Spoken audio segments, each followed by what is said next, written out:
Minhas amigas e meus amigos, eu sou Jairo Martins, o cachacista, o sommelier da cachaça, também sou professor, autor, consultor e palestrante nacional e internacional no segmento de bebidas destiladas espirituosas com ênfase na cachaça. Ultimamente, um dos temas que tem sido objeto de discussões é o uso de chips de madeiras para transferir características de envelhecimento à cachaça. E esse é o propósito da nossa entrevista de hoje, o uso de chips de madeira na cachaça. Sendo uma prática utilizada em outros países, para fermentados e destilados, o debate tem sido sobre a inclusão desta prática na produção da cachaça. Para trazer o seu entendimento sobre esse tema, temos um importante professor, o professor Dr. André Alcade, acadêmico e profissional de reputação nos assuntos de tecnologia de bebidas. André é engenheiro agrônomo, mestre e doutor pela USP e pós-doutor pelo INRA Montpellier, na França. É professor titular da Exalc, sendo responsável por disciplinas de graduação e pós-graduação na área de ciência e tecnologia de bebidas, com ênfase no processo produtivo da cachaça. Ele coordena também o Laboratório de Tecnologia e Qualidade de Bebidas da Exalc. Seja bem-vindo, André, mais uma vez ao canal da Cachaça. Olá, Jairo, tudo bem? Olá, amigos do canal da Cachaça. Eu agradeço novamente o convite de estar aqui com você hoje, mais uma vez, para poder conversar aí de um tema também muito importante que está permeando ultimamente o mundo da cachaça. E a primeira pergunta que eu gostaria que você nos esclarecesse, se seria até um problema comercial, um problema logístico, um problema ambiental a ser resolvido, Jair, eu acredito que esses três motivos levaram ao surgimento desse tema. Não é um tema novo, mas é um tema que voltou a estar sendo discutido ultimamente. A gente já fez alguns estudos sobre o uso de chips de madeira em cachaça há alguns anos atrás, tem muitos estudos na literatura sobre isso. Eu, inclusive, no momento estou com 2 artigos fazendo parecer para revistas que tratam do uso de chip de madeira em bebidas destiladas, estudos recentes.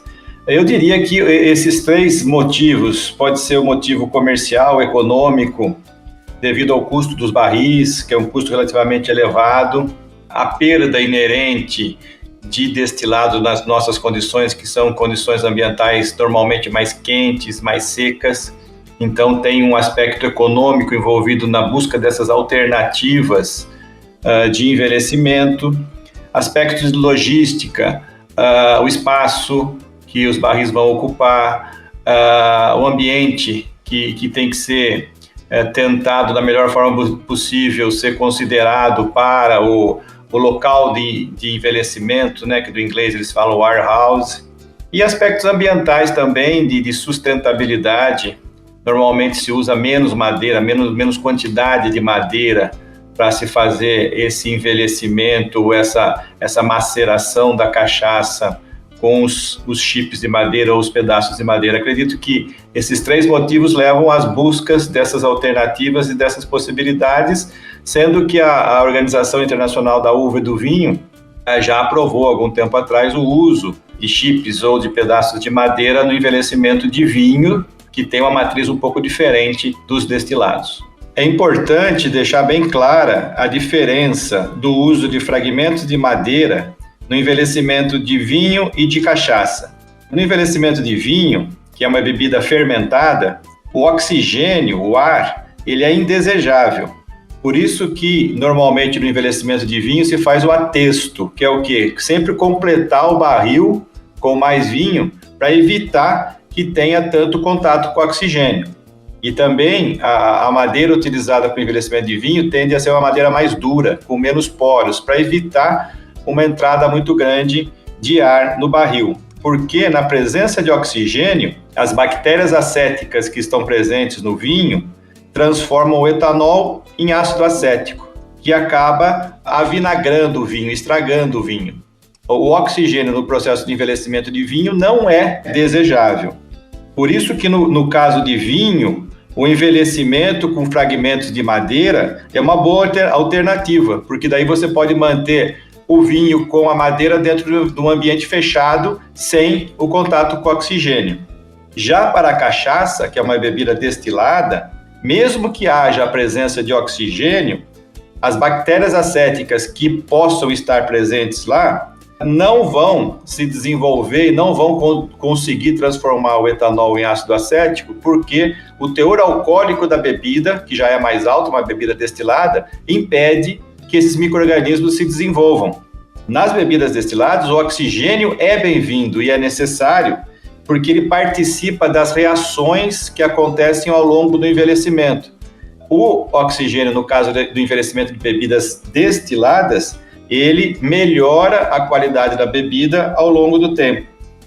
Mas a acidez de bebidas destiladas também aumenta com o envelhecimento. Sim, aumenta, mas aí não é por causa dessa transformação do etanol em ácido acético pelas bactérias acéticas, e sim pela extração de ácidos da madeira e pela formação de ácidos, nesse caso ácidos benzoicos, ao longo do processo de envelhecimento. Por isso que a acidez aumenta um pouco.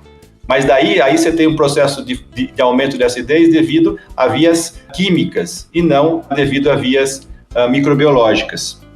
Então é importante que isso fique colocado, porque o envelhecimento de vinhos com fragmentos de madeira é diferente do caso de destilado, do caso de cachaça. A gente não pode transportar do vinho o conhecimento integralmente para a cachaça. Então, André, eu conhecia esse processo no vinho, inclusive uma visita que eu fiz ao Chile, né, na região vinícola, né, ao sul de Santiago. Realmente eu vi esse processo, né, mas estava todo regulamentado, né. Então, essa adição de chip, né, às vezes falam lascas ou os dadinhos, né, que está sido famoso, ele tem sido, no meu entender, tem sido classificado ou tratado erroneamente, não é? Porque fala-se de que eles vão proporcionar o envelhecimento acelerado da cachaça. Então, até para que a gente não fique com essa dúvida e que o cidadão comum, né, que apenas aprecia a cachaça, não tenha esse entendimento errôneo, né? Envelhecimento acelerado. Eu queria que você, até para tirar essa dúvida, nos descrevesse o que caracteriza o processo real de envelhecimento de uma bebida. Eu também concordo, Jair. Eu também acho que esse termo, envelhecimento rápido, ele é inapropriado para essa técnica. Apesar de que nos artigos internacionais também eles colocam como esse uso de chips um fast, um acelerador de envelhecimento. Eu não concordo, porque eu acho que o envelhecimento ele tem que ser feito ao longo do tempo, dentro de barris de madeira, principalmente a gente falando de bebidas destiladas, porque dentro do barril de madeira vai permitir uma oxigenação, vai permitir uma troca, vai entrar o ar no barril, o oxigênio, e o oxigênio é um composto importantíssimo no processo de envelhecimento, no processo completo de envelhecimento. Então, o envelhecimento seria um tempo em que a bebida, aí no caso a cachaça, fica dentro de barris de madeira, em que durante esse tempo o destilado vai extraindo alguns compostos da madeira, também vai cedendo alguns compostos do destilado para a madeira, então é uma troca.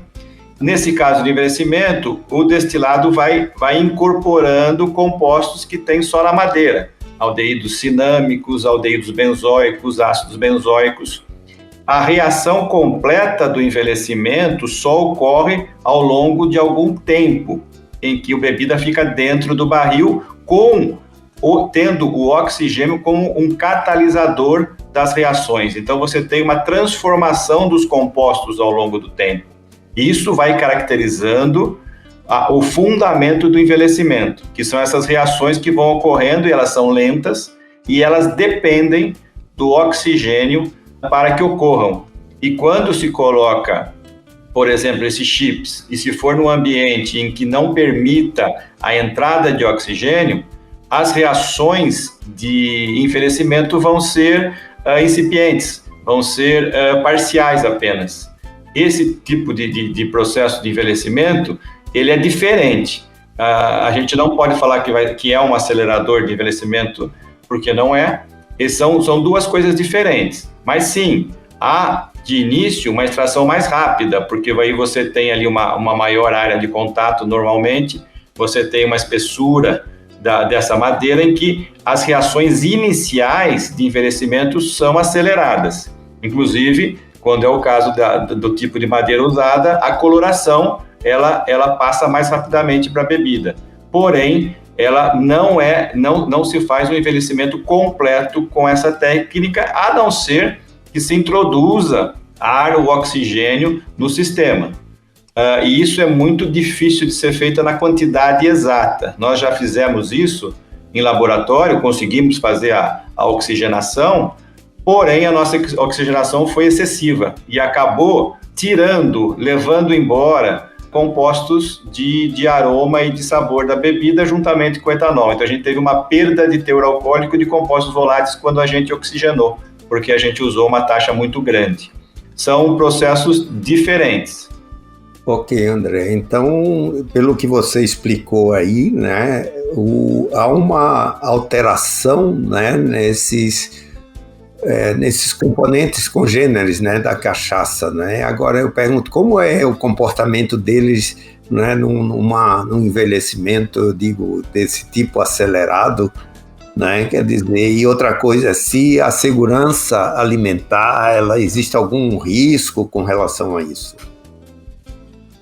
Bom, começando com a segunda parte, eu acredito que não. Na segurança alimentar, desde que as madeiras estejam testadas e permitidas para o uso em envelhecimento, tanto faz ser no barril ou ser nos chips, nos pedaços de madeira. Quanto a isso, eu não vejo problema. Quanto ao comportamento dos congêneres, os congêneres voláteis, que são aqueles que vêm com a cachaça, na verdade, eles são pouco afetados durante o envelhecimento. Com exceção aí talvez da acidez, que aumente um pouco, e o teor de aldeídos devido à oxidação também aumente um pouco, os álcools superiores eles se mantêm mais ou menos estáveis, o metanol também. Então, nos congêneres voláteis, as alterações são menores no envelhecimento convencional e menores ainda se a gente fizer o envelhecimento com chips de madeira. Então, quanto à parte volátil, as alterações vão ser mínimas.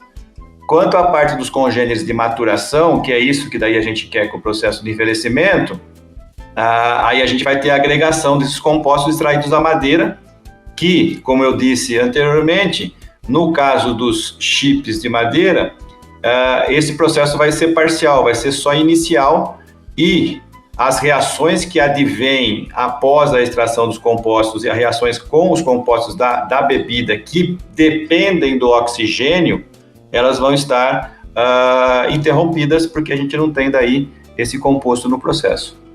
Então, André, eu acho que ficou muito claro isso, né? Eu acho que uma das preocupações é o tema, né? Que você nos tranquilizou, o tema da segurança alimentar, né? Porque isso, né, se é algo que possa afetar a saúde, mas realmente isso deu uma tranquilizada.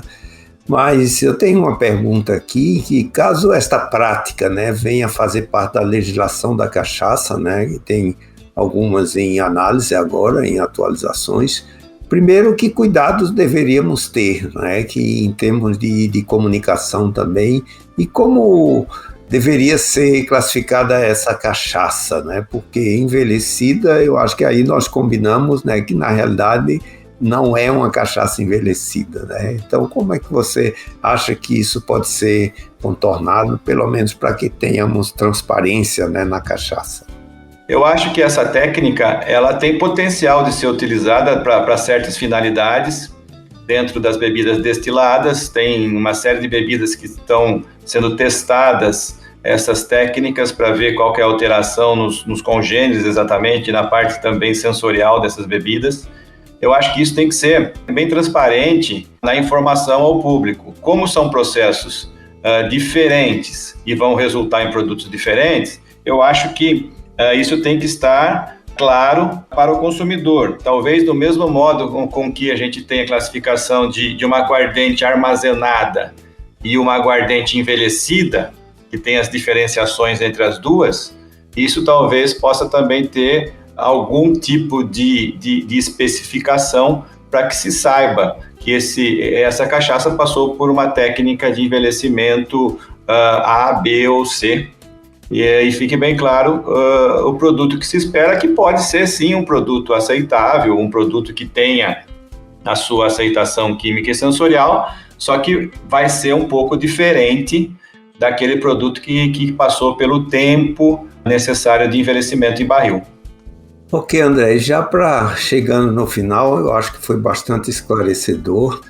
À luz dessa sua grande experiência, que recomendações você deixaria ao MAPA, o Ministério da Agricultura, Pecuária e Abastecimento, já que a instrução normativa está em revisão no IN 13 no momento, à própria academia, né, e aos produtores para o encaminhamento desse assunto, né, mas que seja de forma ética e transparente? Eu acho que na parte acadêmica a gente teria que fazer mais pesquisas para aprimorar essa técnica, que, como eu disse anteriormente, ela tem potencial para um certo tipo de bebida. A gente tem sempre que lembrar que inicialmente todos esses estudos foram feitos para o vinho, e que é uma bebida fermentada apenas, com uma matriz bem diferente das bebidas destiladas. E mesmo entre as bebidas destiladas, a gente tem que fazer uma comparação e tomar cuidado que, mesmo sendo destiladas, a matéria-prima pode interferir também na matriz final, que vai resultar numa bebida envelhecida com chips ou com madeira. É uma alternativa viável e que a gente tem que estudar um pouco mais para ver como fazer. Talvez uma alternativa aí para contornar e agregar as duas vantagens dos processos, ou as vantagens de cada um dos processos, seria o uso de pedaços de madeira dentro de barris. A gente já chegou a fazer essa experiência e teve resultado positivo, onde a gente conseguiu daí acelerar um pouco o processo de envelhecimento devido à maior área de contato do líquido com a madeira e tendo mantida a oxigenação, a entrada de ar dentro da taxa requerida para o envelhecimento. Então, talvez fosse aí uma possibilidade de estudos tentando agregar as vantagens dessas duas técnicas. Ok, André, muito obrigado, né? Aqui termina, né, a nossa entrevista de hoje. Queria agradecer a sua excelente participação e os esclarecimentos prestados. Queremos contar, né, com a sua experiência, né, sempre, né, para ir desvendando esse mundo da cachaça que, apesar de ter 500 anos, né, ainda aparece com algumas dúvidas, alguns temas que precisam ser esclarecidos.